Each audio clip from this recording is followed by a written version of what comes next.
कथेचं नाव आहे चिमणी आणि आरसा. एक होती चिमणी, ती खूप सुंदर होती, पण तिला वाटायचं की मी किती काळी आहे, माझा आवाज किती कर्कश आहे. एक दिवस ती नदीवर पाणी प्यायला गेली. पाणी पित असताना तिला स्वतःचं प्रतिबिंब पाण्यात दिसलं. तिला वाटलं ही चिमणी किती सुंदर आहे, किती गोड आहे दिसायला.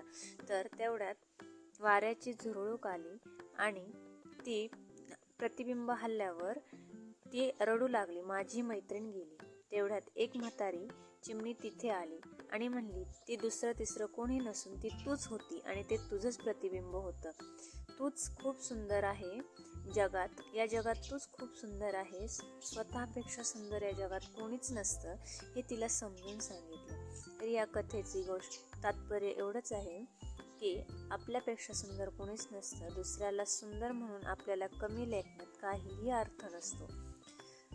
धन्यवाद. ही कथा आवडली असेल तर आपल्या या चॅनलला सबस्क्राईब करा, लाईक करा, शेअर करा. धन्यवाद.